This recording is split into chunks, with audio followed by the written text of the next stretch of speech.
Our breaking news, French police, they're now spreading their net. They're saying that there's a strong likelihood that a second suspect is now on the loose after the Paris massacres, and they've actually found a cell phone, apparently belonging to one of the attackers, that may give them a big break.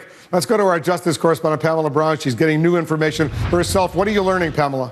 Well, we're learning that tonight, a source telling CNN that police are searching for a possible second suspect linked to the Paris attacks. This as we learn about new information about the alleged ringleader of the deadly Paris attacks in Syria. Abdelhamid Abaoud, seen here in this ISIS video, is the suspected mastermind of the Paris attacks. The 27-year-old Belgian citizen is no stranger to Western officials. Belgian police in a shootout in January thwarted a plot allegedly spearheaded by Abaoud, who is believed to be close to ISIS leader Abu Bakr al-Baghdadi. CNN has learned Abaoud was targeted in French airstrikes against an ISIS training camp in Syria just last month, where he was training foreign fighters. But it's not clear if he was there at the time of the strikes. Well, I can confirm that he's an ISIS member and top level, but I can't confirm whether he was targeted or not.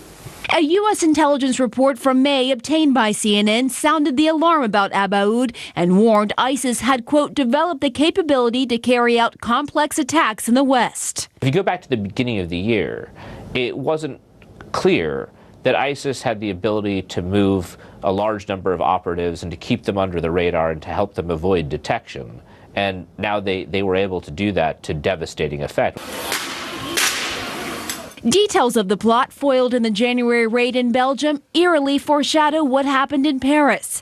In the January incident, Belgian law enforcement discovered precursor chemicals to make the explosive known as TATP. The same materials French officials say was used in suicide vests worn and detonated by the Paris attackers. The DHS report also says ISIS had, quote, made extensive efforts to prevent or limit law enforcement's abilities to conduct technical surveillance, and that Abaoud boasted he was able to return to Syria after the Belgium raid, despite international warrants for his arrest. You've had about 4,500 West Europeans who've gone over to Iraq and Syria as foreign fighters. In France, for example, you have about 8,000 people who are now on a watch list, which is more than authorities can keep up with in terms of surveillance. While some of the terrorists in Paris were known to European officials, CNN has learned none of the suspects identified so far were on U.S. watch lists, raising concerns about how effectively the U.S. and its allies are able to track foreign fighters traveling to Syria and Iraq.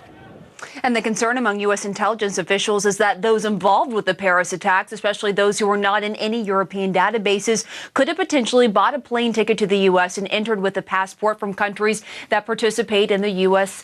Visa waiver program. And, Wolf, that is an ongoing concern considering there are so many people who are going over to train in Syria and Iraq, and officials just can't keep up with all of them. Wolf? That's a great concern indeed. All right, Pamela, thanks.